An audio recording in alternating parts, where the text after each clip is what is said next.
Anong tawag sa shampoo pag nabawasan ng isa? Ano? Siyam na lang.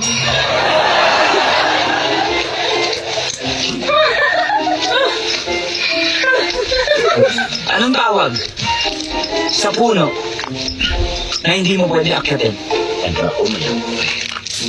Ano? Nakatumba.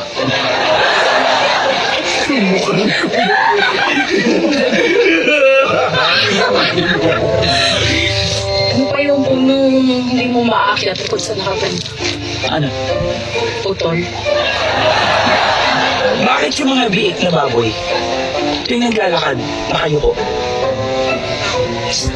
Bakit? Nahihiya sila, nanay nila baboy.